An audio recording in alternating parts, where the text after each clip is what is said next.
Last night, I had a Bible study with some actors and actresses. And in the beginning of the Bible study, I noticed three feelings. Three feelings. The first one, because of the many earthquakes from north to south, some are scared. Especially when you read in the social media about the big one coming in. Second feeling I noticed was anger because of the gross corruption. They told me, Pastor, how can we not be angry? The third feeling I noticed was depression. Some people get depressed when they feel they are not able to do anything and they don't see the light at the end of the tunnel. So if you put these three things together, scared, angry, and depressed, the acronym is SAD. Now, this month, in Breadcom QC, our series is on the theme God's sovereignty. And sometimes nice words like sovereignty are nice words, but they are not consumable as far as the common people are concerned. What do you mean by sovereign? Ang Tagalog na counterpart ay kapamahalaan. When we say God is sovereign, we are saying He is in full control, supremely ruling over all affairs. So that's the theological description. But having been a pastor for 43 years, I will not stop there because still the concept is distant from the common people's understanding. So when I hear the term God's sovereignty, for me it means God is completely ruling with authority on one hand and love on the other. So when God is sovereign in all affairs, the sadness part, scared, angry, depressed, will be replaced by peace, assurance, and delight.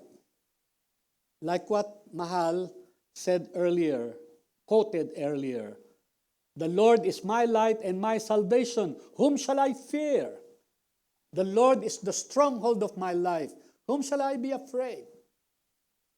But when we focus our eyes on problems, we really get disheartened. But when we lift our eyes on God who is sovereign, we can declare like David, surely, not maybe, surely, goodness and love will follow me. So why will you be scared if goodness and love will follow you all the days of your life? And at the end, you will dwell gloriously and joyfully in the presence of God forever. So today, I like to explain God's sovereignty in the life of a person named Isaac. How many of you know the meaning of the name Isaac? When he was born, both the father and the mother named him Isaac, Itzhak. In Israel, the former prime minister who was assassinated was named Itzhak Rabin. The name means laughter. Too good to be true. When you are believing in the sovereignty of God, many things too good to be true can happen in your life and my life. Kaya lang, let me have tawag dito, insertion.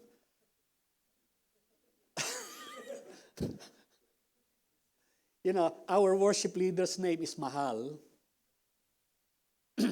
But when I met her, I told Mahal, I'm sorry I cannot call you Mahal. Maybe I call you MJ. Because that's my term of endearment with my wife. So the only person I call Mahal is Sylvia.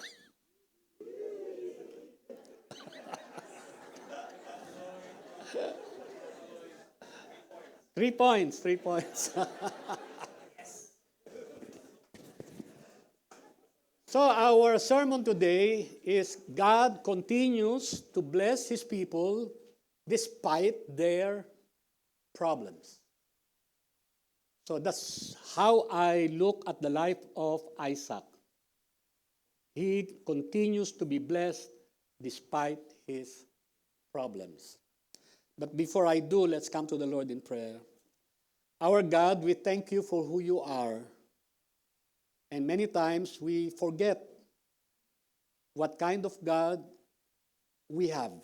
And as a result, we become scared, we become angry, we become disappointed, we get depressed.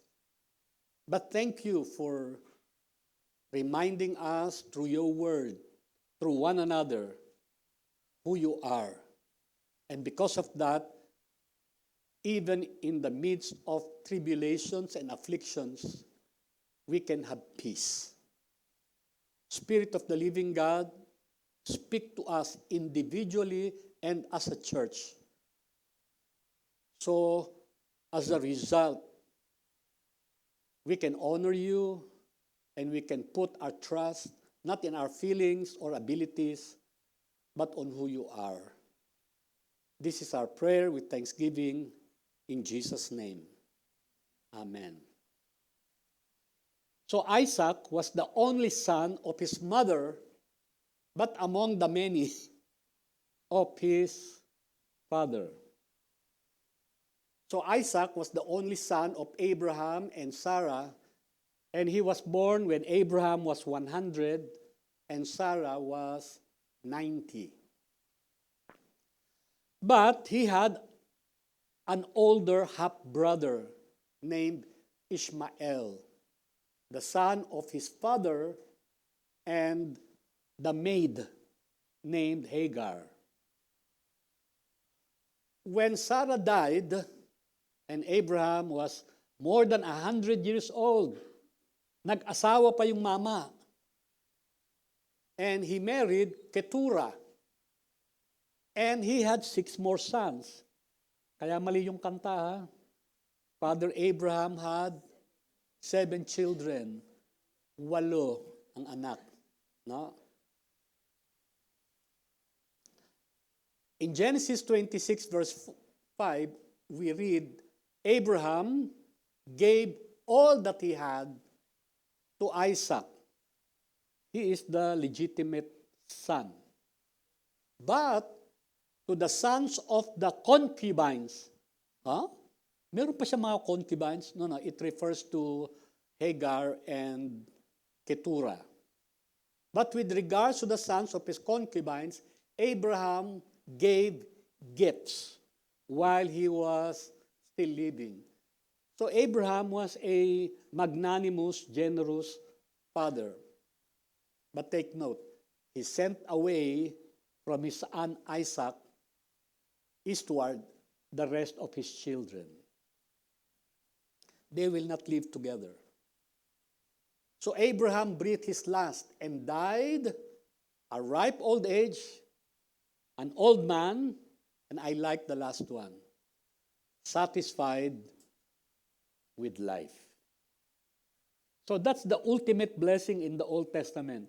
When you die an old man, satisfied with life. And look at what happened in verse 9. His sons, Isaac and Ishmael, buried him in the cave of Machpelah with his wife, Sarah. So yes, the 2 brothers were estranged, but when Abraham died, the 2 came together. Now, what will happen to Isaac? During that time, the half-brother, had already 12 children. and Isaac was just starting. However, in Genesis 25:11, it says, it came about after the death of Abraham. What happened? That God blessed his son Isaac. And Isaac lived by Be'er Lahai Roy. The place can be translated, Be'er means well, Lahai means the one who lives. Roi means to see. So the well, where the living one sees everything. So if you read statements like that, God bless his son Isaac, what will come to your mind? He must be happy, he must have no problems, and everything is going well. And if not everything is going well, and you have many problems, maybe God does not bless you. Maybe God does not love you. That's the usual mentality. So this afternoon, I like to introduce to you the concept of blessing. Being blessed does not mean no more problems. Yet, because God is sovereign, God supremely rules, these problems can be subservient to the ultimate good outcome in the life of the person blessed. So let's look at the first problem of the blessed guy named Isaac. In Genesis 25:20, Isaac got married when he was 40-year-old. Well, that was the young age in the Old Testament. 40 down. And his wife was Rebekah, the sister of Laban. Now, Isaac prayed to the Lord on behalf of his wife. Why? She was barren. Blessed, but the wife is barren? How can that be? For the next 20 years, Isaac has no son nor daughter. If you were Isaac, how would you feel? Can you still laugh? Your name means laughter. So many of us also are faced with problems, personal problems. And it does not mean if you have problems, you are not blessed. Because your circumstances do not change who you are as far as God is concerned. If God has blessed you, you are blessed no matter what. Let's look at what happened. In Genesis 25:21, Isaac prayed to the Lord on behalf of his wife because she was barren. And the Lord answered him. And Rebekah, his wife, conceived. Well, sometimes we don't pay much attention to details. Ganun pala, when you pray, bingo! No? Buntis ka agad, nanganak ka agad. But if you are careful, later in the context, when her days to be delivered were fulfilled, behold, there were twins in the womb. So no child, but now twins. And how old was Isaac when the twins were born? He was 60. So that verse in Genesis 25:21 should be read in context that between the first half and the second half are 20 years. That's the beauty if you read the scripture very carefully. Then you can sense the drama. How long are we disappointed with God because He is not answering our prayers? And because of that, you feel God does not love you, God does not care for you. The guy, 20 years. But when his prayer was answered, doble pa. No? Doble pa.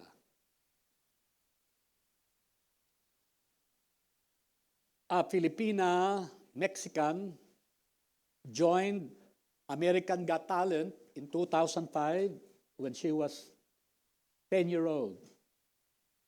And she did not reach the finals. In 2012, after 7 years, she joined American Idol. And she was in the finals. Unfortunately, she was just second.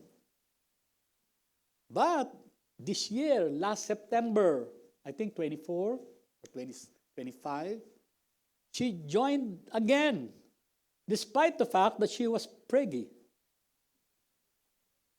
And she was 9 months pregnant. That night that she competed in the finals, after a few hours, her water broke. But you know what? She won the championship. And she said, "My identity is in Christ."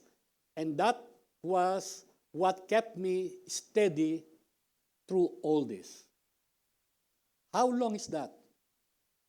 20 years. Many of us give up after 1 year. Many of us give up after 10 years. But this lady did not give up after 20 years, and even if she was pregnant.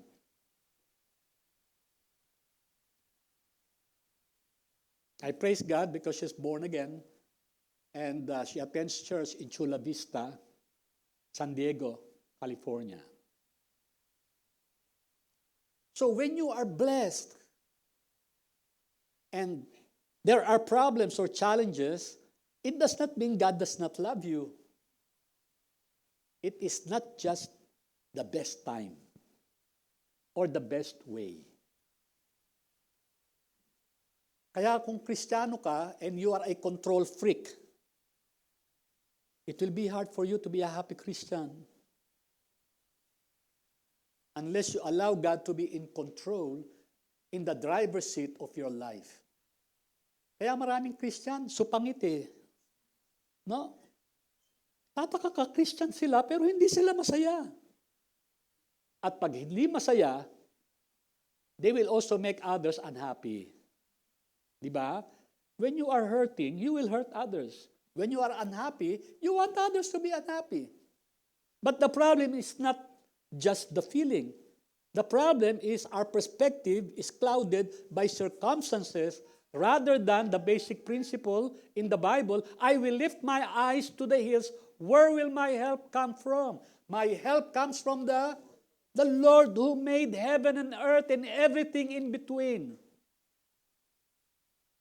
When Jesus Christ gave the Great Commission, before he said, "Go therefore and make disciples," he said to them, "All authority in heaven and on earth has been given to me. Go." So if you are a Christian, why will you be scared? Why will you be angry with life? Si Jesus nga nakapako na sa krus, nagdudugo, namamaga ang mukha sa gulpi. He was reviled, but he did not revile in return. Nagpatawad pa nga. Bakit?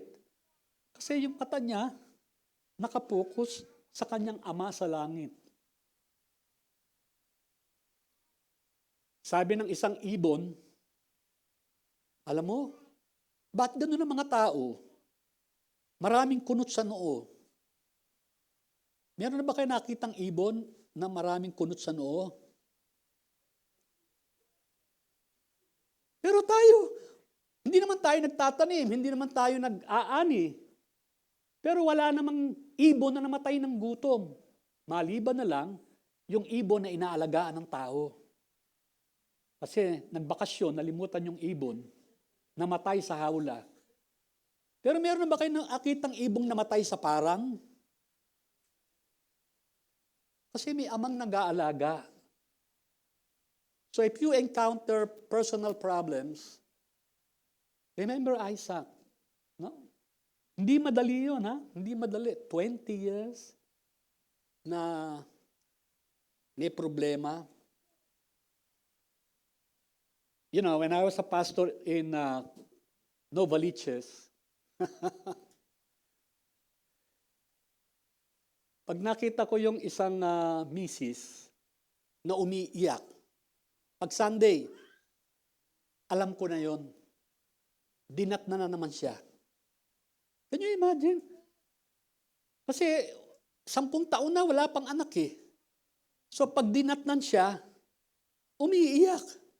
Kasi wala na naman. So pumunta sila sa mga doktor, mag-asawa, nagpatulong sa doktor. Wala rin after a few years. So ang tanong ko lang sa kanya, saan ba nakasalalay ang iyong kaligayahan? Doon sa darating na bata? Sa iyong asawa? O sa Panginoon? Kasi minsan ganun eh, we get deceived into thinking we will only be happy if we have this or if we have that. That's the lie of the enemy. Our happiness and satisfaction in life does not depend on people and circumstances. Look at David, a shepherd boy, and who became king. The Lord is my shepherd. Oh.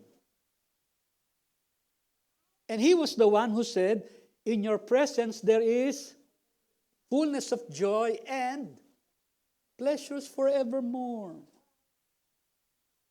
So when you are being beset by personal problems, yes, don't negate, don't deny your problems, but don't fix your eyes on them.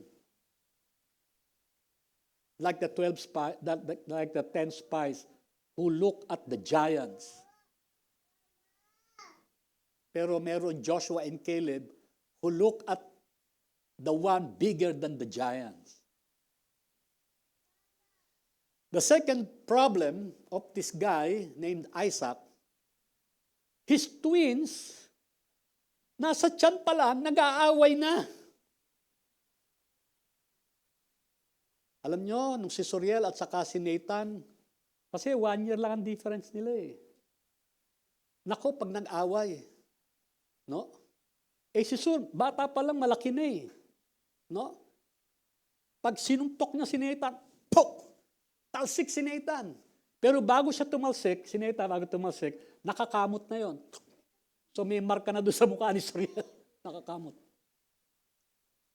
You know, sa parents, masakit sa puso yon.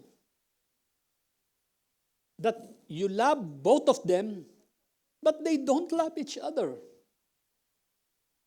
Tapos ang feeling pa ni Suriel, bakit ba gaya ka ng gaya? Bakit ba sunod ka ng sunod? Kasi si Nathan, gusto niya, katulad siya ng kuya niya. Lasal siya, lasal din siya. Nag-Philippine Science siya, Philippine Science din siya. May barkada si Sur. Gusto rin niya yung barkada ni Sur. Eh si Sur, habang life. Ganyan sila. Ilang taon naming problema yon ni Sylvia. But God is amazing. You know why? When I became a pastor, and Sur became a pastor, Nathan did not come with me. Nathan is supporting his brother. He loves his brother still. So Isaac had that same problem. Nasa womb pa lang, nag-aaway na. At sabi nung nanay, ano ba to? Nabuntis nga ako, pero masakit yung tiyan ko palagi. Ano kaya yung feeling na gano'n pag nagsusuntukan yung kambal doon sa looban? Hindi ko alam yan. Pero God revealed the purpose that 2 nations are in your womb. One will become an Edomite, the other one will be an Israelite. And as far as God is concerned, His order is the older shall serve the younger. That's the design of God for the two. Kaya lang may problem eh. The parents contributed to the rivalry. Why? Isaac loved Esau. the mother loved Jacob. Di ba dapat walang problema? Balance naman di ba? Balance. Hindi ganun ang buhay No? Gusto mo, pareho kang mahal. Gusto niya, pareho silang mahal. Pero kung isa lang ang mahal at yung isa hindi, problemang malaki. Pero hindi lang yan ang naging problema Lumala yung problema. No? Nag-compete sila sa blessing ng ama. So, ninakaw ni Jacob yung blessing ni Esau. So, look at Genesis 27:41. Esau bore a grudge against the brother. Why? Can you imagine ang issue blessing, pero magpapatayan? What an irony. The word blessing is used in the chapter so many times, yet no one was blessed. The father was not blessed, the mother was not blessed, Esau was not blessed, Jacob was not blessed. As a matter of fact, they separated ways. Sabi ng mother, umalis ka muna, pumunta ka sa kapatid ko, at pagka lumamig-lamig na, magkita ulit tayo. Hindi na sila nagkita, namatay na si Rebecca. At si Jacob naman, nandoon sa kanyang uncle, si Whitey. Yung Laban means white, no? Si Whitey. Pero ilang beses siyang niloko. Kasi manloloko din siya What you sow, you will reap. But look at the last line. The days of mourning for my father are near. Alam nyo, kaya ibibigay na ni Isaac yung blessing kay Jacob, kay Esau, kasi akala niya mamamatay na siya. Yung pala, 60 years pa siyang mabubuhay. Can you imagine yung problema, 60 years? So sabi ni Esau, pag namatay na yung tatay ko, papatayin ko na yung kapatid ko. And by the way, this is not just feeling. The first murder in the Bible was committed by a brother to his brother. I will kill him. So, umalis na si Jacob. Nagpunta doon, nag-iisa sa ibang bansa. Pagkatapos, masaya ba siya doon sa uncle niya? Sabi ni Ate Beng, hindi. 4 ba naman yung asawa mo? Paano ka magiging masaya nun? Siguro, pastor, kung 7, baka mas masaya. Nung makita si Jacob at saka si Pharaoh, sabi ni Pharaoh sa kanya, ilang taong ka na ba? Kasi yung mukha niya, masyadong kulubot. Alam niyo, pagka yung buhay mo ay miserable, kitang-kita sa mukha. 40 anyos ka pa lang, mukha ka ng 80. Kaya mga kababaihan, huwag kayo masyadong magagalitin. Baka hindi kayo maligawan. Maligaw yung manliligaw sa inyo. So dahil sa kabutihan ng Diyos, sa kabila ng niloloko si Jacob ng uncle niya, can you imagine, nagtrabaho ka ng 7 taon para kay Rachel? Tapos pagising mo ng umaga, yung kasiping mo, yung ate, na hindi kasing ganda nung gusto mo. Sabi nung tatay kasi, dito sa kultura namin, hindi pwede mag-asawa yung bata hanggang hindi nakakapag-asawa yung panganay. Pero kung gusto mo, buy one, take one.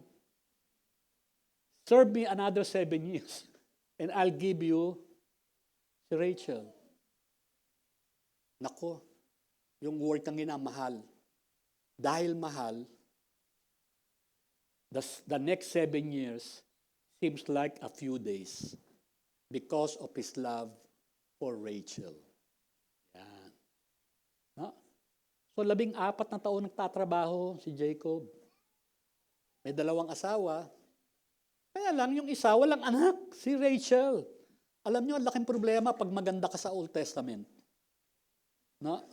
Pag maganda ka, either pag nanasahan ka, re-raping ka, o wala kang anak. Kaya ginawa nitong si Rachel, may pagkamaldita din Sabi niya, halika, ipingan mo itong katulong ko. Ba, nagkaanak. Hindi lang isa, dalawa. Aba, yung isa namang panganay, nakaapat na, tumigil na yung panganganak. Sabi, hindi pwede yan. Hoy, halika. Sipingan mo naman tong katulong ko. Can you imagine, ikaw si Jacob, pag ganun-ganun ka? Uuwi ka, galing sa farm, hindi mo alam kung saan ka matutulog. Kasi yung mga asawa mo, nagkokompetensya. Tapos sabi ni Rachel, bigyan mo ako ng anak. Kung hindi, mamamatay ako. Sabi ni Jacob, Diyos pa ako. Kawawa naman. Kawawa naman. Pero dahil sa kabutihan, sovereignty ni God, sa kabila ng panluloko sa kanya, akala ni Jacob, naisahan niya si Laban dahil niloko niya. No? Kasi sabi niya ni Laban sa kanya, stay with me, babayaran kita. Babayaran, 14 na taon nga, hindi mo ko binayaran eh. Hindi na babayaran kita. Humingi ka at pagkakalooban kita.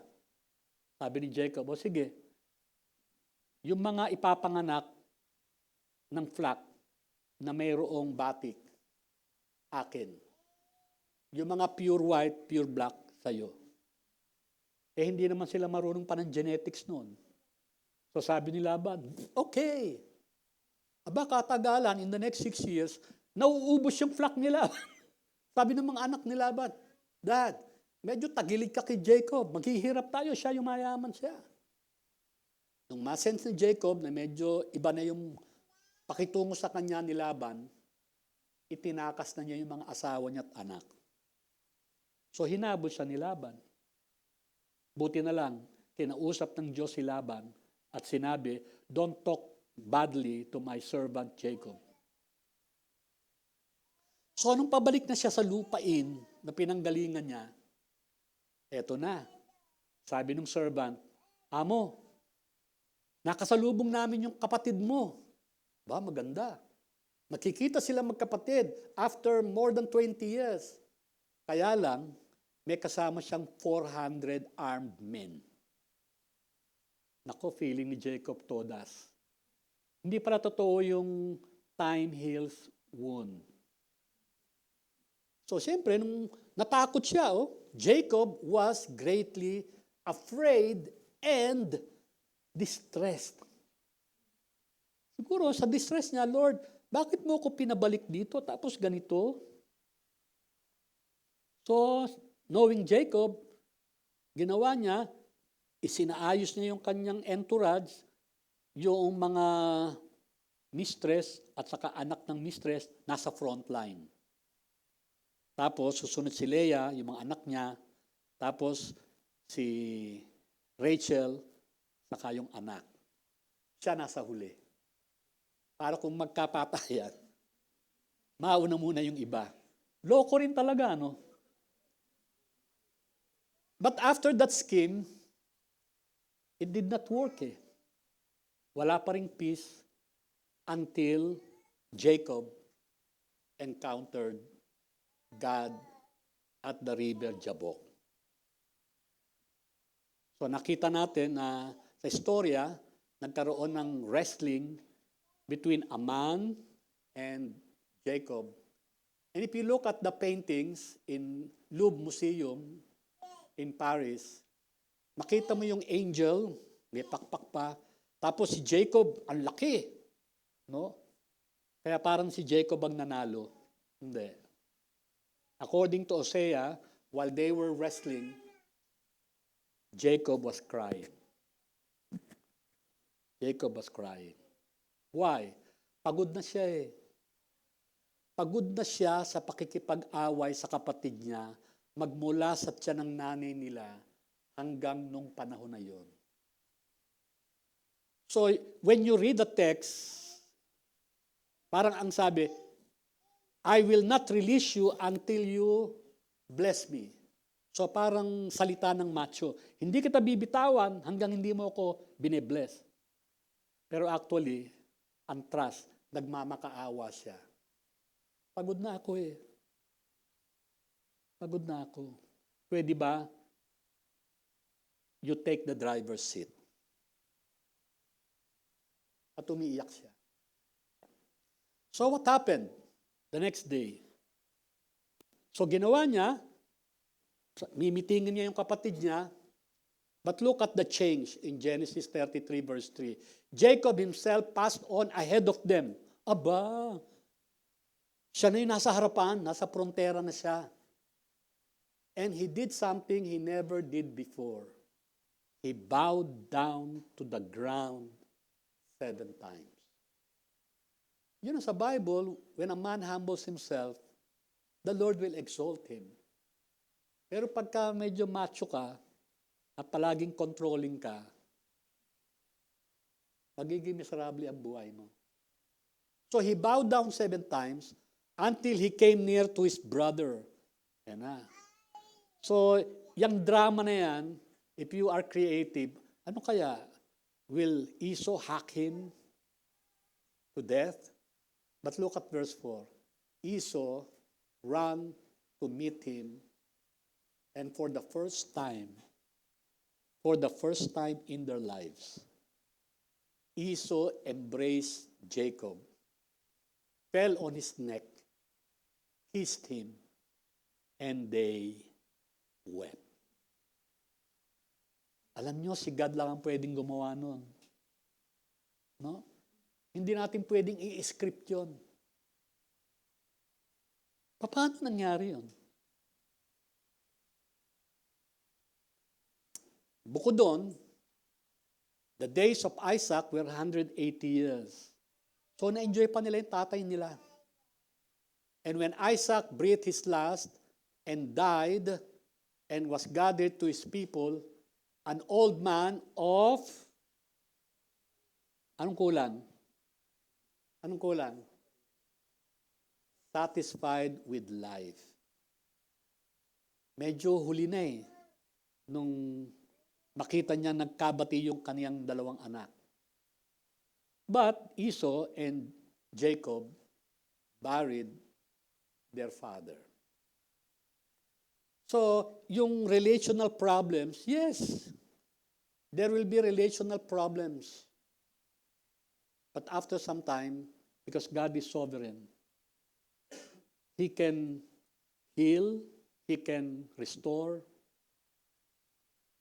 Isa sa mga pastor naming kaibigan ni Doktora at nakasama namin, napabayaan yung anak, nag-drugs, pinagsasaksak siya. Can you imagine the pain of that situation? Pero ngayon, what was stolen from them was restored back. Why? Because of the goodness of the Father and the goodness of the Son? Of course not. But because God is sovereign. He is not sovereign only in our personal problems. He is not only sovereign in our relational problems. Paano sila nagkasundo? Kung paano pinagkasundo ni God si Laban at saka si Jacob. Sabi sa verse 29 ng Genesis 31, "It is in my power to do you harm," sabi ni Laban kay Jacob. "But the God of your father spoke to me last night, saying, ingat ka, not to speak either good or bad to Jacob." And I'm sure God also spoke to Esau. So despite na kaya niyang saktan si Jacob, he did not do it. This is one of my favorite verses in the book of Proverbs. When a man's ways are pleasing to the Lord, He makes, even his enemies to be at peace with him. Kasi minsan, in a relational conflict, our tendency is to do things to please the other person or to please ourselves. And we get disappointed that many times the result is not pleasant. But I have to tell myself always, when there is a relational problem, the main concern is to please God. Not to please the other person. Because sometimes you cannot please your enemy. Ginawa mo na nga lahat, ayaw pa. But when you please God, what happens? God Himself will prepare a table before you and your enemy. According to Psalm 23 verse 5. And in Proverbs 16:7, God makes your enemies to be at peace with you. So maganda kapag tayo ay may relational conflict, ang tanong ay hindi ganito. Sino ang tama, sino ang mali? Dapat ang tanong, anong gusto ni Lord na mangyari sa relasyong ito? Anong gusto ni Lord na gawin ko? Kasi wala kang control doon sa kabila eh. Pero ang tanong ay ikaw, anong gusto ni Lord na gawin mo? And when you please God in that setting, that's the promise. He makes even your enemies your friend.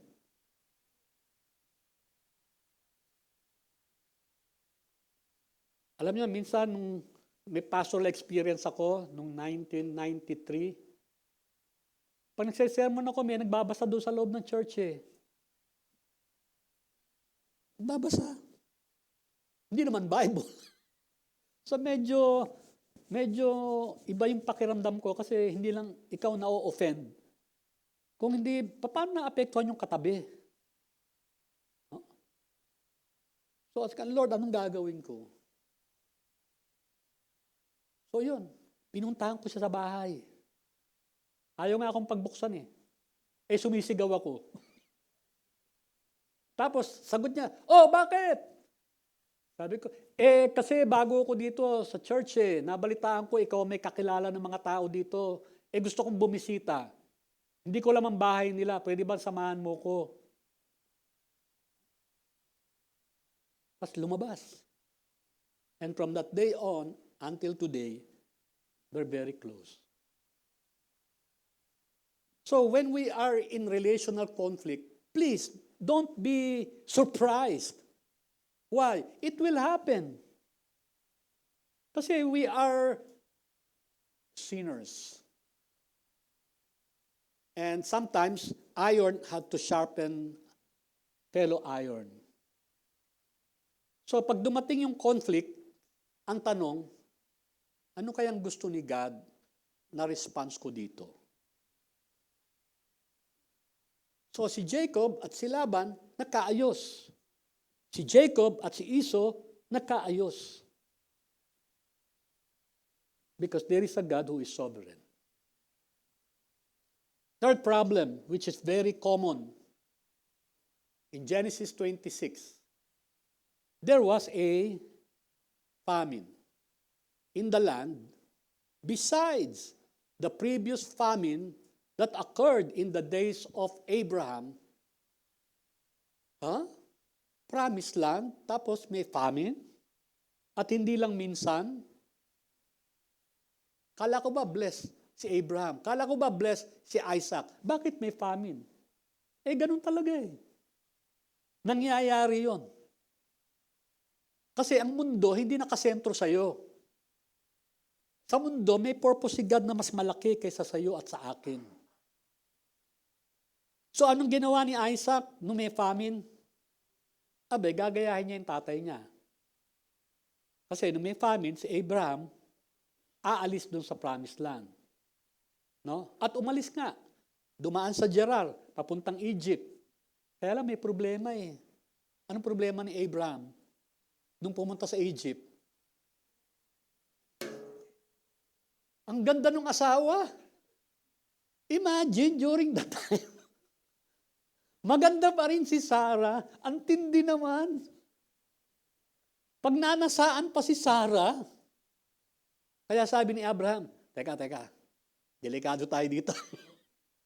Pwede ba, pag tinanong ka kung anong relasyon natin, sabihin mo sa kanila, magkapatid tayo. Si Sarah, masunuri naman. No? Kaya later, nung sinabi naman ni Sarah na, sipingan mo yung katulong ko, wala rin magawa si Abraham. So si Isaac, ang tendency niya, gawin yung ginawa ng tatay niya. So andyan yung mapa, papunta sa Gerar, and yung Gerar, pupunta ka sa Gaza, tapos pababa sa Egypt. Yan. So anong nangyari? Sa Sa Genesis 26, the Lord appeared to Isaac. Sabi ni God, huwag kang pupunta sa Egypt. Kasi may mangyayari dun eh. Stay in this land which I shall tell you. Sojourn in this land, I will be with you. Ano pa daw? I will bless you, for to you and to your descendants I will give all these lands. I will establish the oath which I swore to Abraham. I will multiply your descendants as the stars of the heaven and give your descendants all these lands. By your descendants, all the nations of the earth shall be blessed. Why? Because Abraham obeyed me and my will. You know, when there is a famine, when there is an economic crisis, actually our concern is not ourselves. Our primary concern is what about our children? So sometimes we are tempted to do wrong because we care for our children. But look at this story. God told Isaac, your descendants, your descendants, your descendants, your descendants. Meaning God cares not only for you and me, God also cares for our children. So hindi sila excuse para gumawa tayo ng hindi maganda. So the Lord gave a good promise for His people. So anong ginawa ni Isaac? If you were Isaac, which will you follow? Your inclination, your father's sampling, the people's tendency, or God's promise? So Isaac lived in Gerar. Hindi siya umalis. So he sowed in that land. During that time there was a famine. And what happened? He reaped in the same year there was a famine, what? 100-fold. And why did that happen? Accidentally? No. The Lord blessed him. I look at the next statement. Gustong-gusto ko yan eh. At siya'y naging mayaman, patuloy na yumaman, hanggang naging napakayaman. Woo! Yan ang blessing. Hindi papatak-patak. Bumubuhos. The Lord blessed him, the man became rich, continued to grow richer until he became very wealthy. Bakit? He had possessions of flocks and herds, great households, so that the Philistines envied him. Hindi siya kinainggitan dahil marami siyang ninakaw. Kinainggitan siya dahil the Lord blessed him. Tapos sabi nung king, Abimelech, Melech is king, Abi, my father is king, said to Isaac, go away. No? Lumayas ka. Kasi you are too powerful for us. Kung ikaw si Isaac, pinapalayas ka, lalayas ka ba? Pinalayas ang Israel sa Spain. Pinalayas ang Israel sa Germany. Pinagpapatay sila. Lumayas ba sila? Lumayas. Hindi magpupumilit ang Israel na tumigil sa bayan na hindi ipinangako ng Diyos sa kanila. So umalis siya. Nagpunta siya doon sa Valley of Gerar at doon siya nagsettle. Deserve ba ni Isaac yung blessing niya? Hindi. Kasi minsan, akala natin yung blessing ay deserve natin dahil tayo magaling, mabilidad. Tingnan niyo yung storya. Nung makita ng mga kalalakihan, yung asawa ni Isaac, tinanong kung sino siya. Sabi niya, she is my sister. Bakit? Nagsinungaling siya kasi takot siyang sabihin na asawa ko. Thinking, the men of the place might kill me on account of Rebecca, for she is beautiful. Talagang malaking problema pag maganda. So yung mga babae dito, wag nang maging magandang maganda, maganda na lang. No? Pagka magandang maganda, delikado. Kaya lang isang araw, yung hari, kasi usually ang palace, nasa pinakamataas na lugar eh. E napatingin siya doon sa tinitira ni Isaac sa ni Rebecca. Aba, naglalabing-labing yung dalawa. Meron bang sister na naglalabing-labing? So pinatawag niya si Isaac at sabi, "How then did you say she is my sister?" Ano tong ginawa mo sa amin? Paano kung may nagnasa sa asawa mo at sinipingan siya? You will bring about guilt upon us. So, si Isaac ay katulad lang ng tatay niya. Sinungaling, mapagsarili. No? Parang tayo, marami din tayong mga pagkakasala at pagkukulang. Pero hindi sapat yun para hadlangan ang pagpapala ng Diyos sa atin. So, anong ginawa ni Isaac nung siya'y pinalayas ni Abimelech? Genesis 26 verse 8. So, Isaac dug again. Yung iba, hindi papayag. No? Pero siya, he dug again. Yung mga well, nung panahon ng tatay niya. Kasi the Philistines stopped them up. But when Isaac's servants dug in the valley, they found a well of flowing water. So the herdsman of Gerar quarreled with the herdsman of Isaac. Amin to. So pinangalanan niya yung lugar na Esek. Then they contented with him. So anong ginawa ni Isaac? Gusto niya yan? O sige, inyo yan. Lipat na naman siya. He dug another well. And they quarreled over it too. Bakit? May tubig eh. At pinangalanan ito ni Isaac na Sitna. And then, what did he do? He moved away from there and dug another well. Madalas tayo, pinaninindigan natin isang bagay dahil na lang sa hiya, dahil na lang sa yabang. Pagka ganon, hindi na God's sovereignty yung nakikita natin. Ang nakikita natin yung ating sarili. Pero si Isaac, nagdig ng well, may nakitang tubig, inangkin. O sige niyo. Lipat siya. Dig uli siya. Meron na naman. Inangkin na naman. So move na naman siya. Verse 22. He moved away from there and dug another well. Ano na? Wala nang umaway sa kanya. Kaya ang pangalan ng lugar, Rehoboth. Parang Rehab. Ibig sabihin, maluwag. Rehoboth. At last, sabi niya, the Lord has made room for us. We will be fruitful in the land. So, magiging taga-Rehoboth ba si Isaac? Magmumove uli siya. Huh? Bakit ka magmumove? May tubig na doon. Nag-move siya sa Beersheba. Anong meron sa Beersheba? Sa Beersheba, the Lord appeared to him the same night and introduced himself. I am the God of your father Abraham. Do not fear, I am with you. I will bless you. I will multiply your descendants for the sake of my servant Abraham. Hindi lang yon, verse 25, so he built an altar there and called upon the name of the Lord and pitched his tent there. So, God's people will always move until they find a place where they will find God and they will be able to worship Him. Meron bang ginawang altar ang Israel sa Egypt? Ang haba nila doon, 400 years. Pero nung mamamatay si Jacob, sabi niya kay Joseph, "Huwag mo akong ililibing dito. Ilibing mo ko sa Canaan." Si Joseph, Prince of Egypt, nung mamatay, sabi niya sa mga kapatid, "Huwag niyo akong ililibing dito." Bakit? Kasi yung Diyos nila, wala naman sa Egypt eh. Ang Diyos nila nandun sa kanyang lupa na ipinangako sa kanila.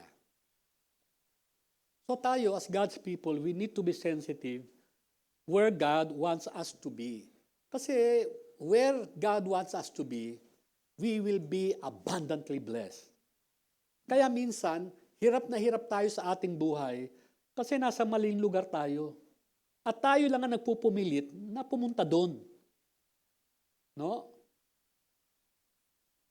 What about our enemies? Our future problem? Well, nung nasa Beersheba na si Isaac, dumating si Abimelech, yung king ng Philistines.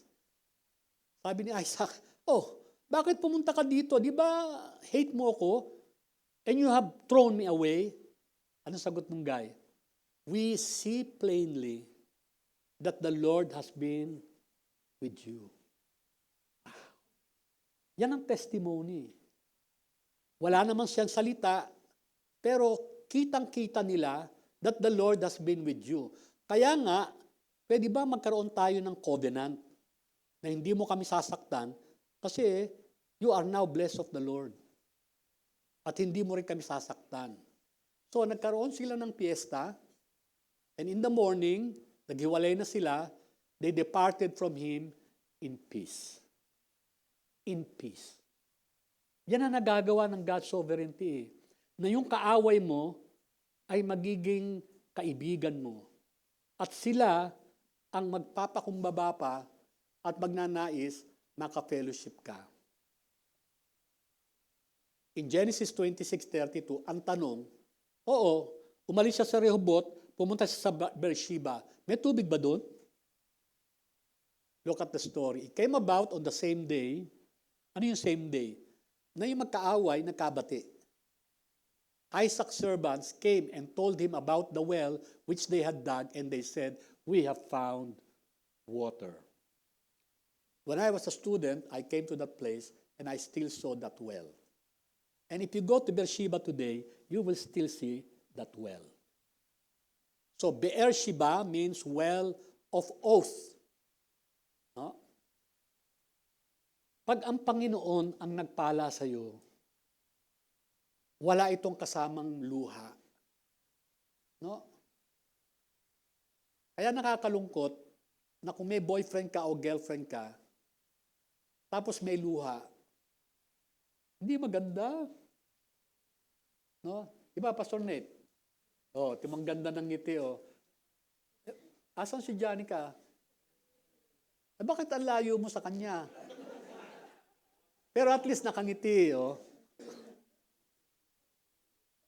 When the Lord gives you blessing, when the Lord gives you riches, He does not add sorrow.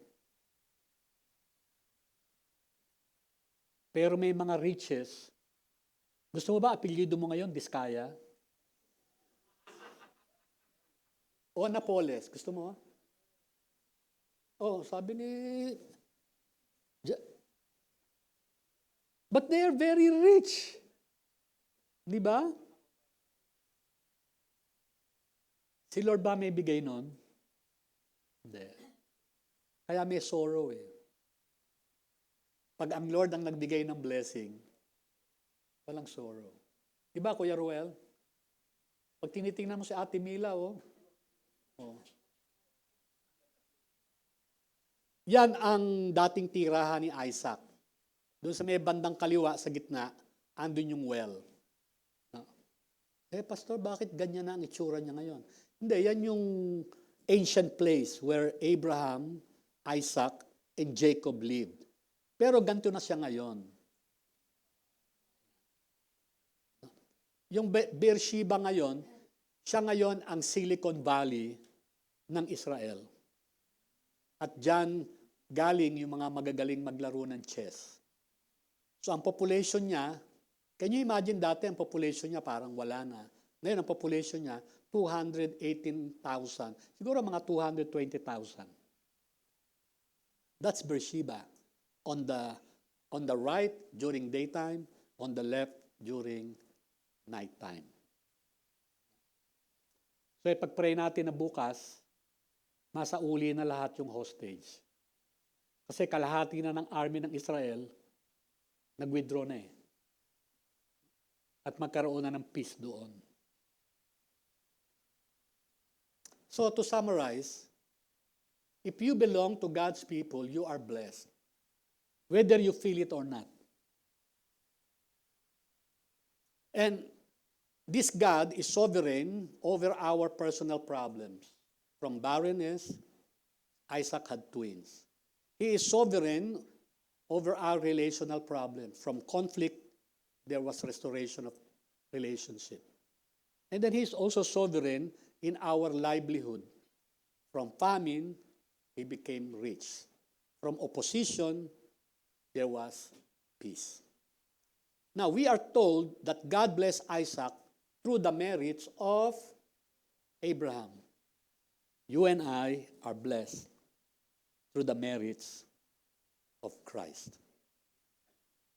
And because of that, Paul declared in Ephesians 1, verse 3, that we have a better Beersheba than Isaac. How we praise God, the Father of our Lord Jesus Christ, who has blessed us with every blessing, name it, in the heavenlies, because we belong to Christ. Your blessings and mine are much better than Isaac. Why? His blessings are material. But our blessings are from the heavens, which include both the material as well as the spiritual. Look at how different our blessings are. Isaac and his servants, if they dug a well and found water, they are happy.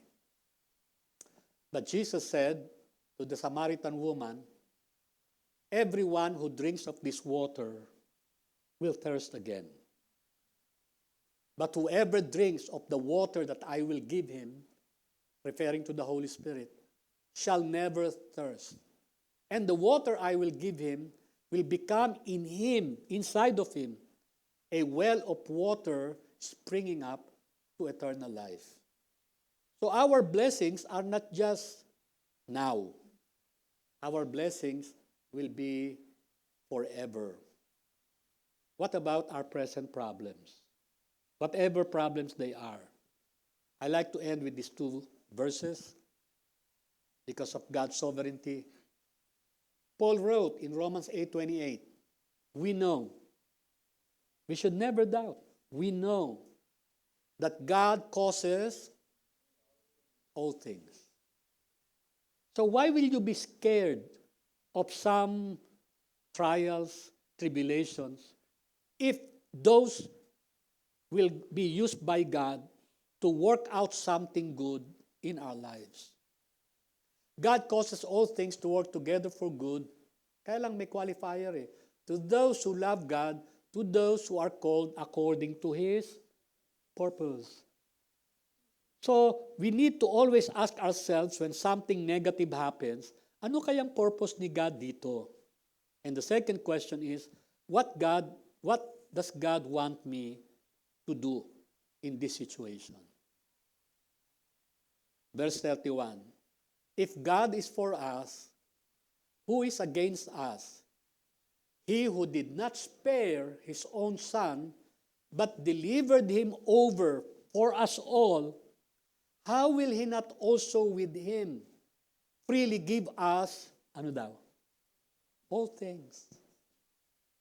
Kung nabigay na ni God sa atin ang pinaka-importante, pinakamahal, ano pa ba naman yung ibang bagay na hindi ganong kamahal, na hindi ibigay sa atin ng Diyos? And let me end. Paul wrote,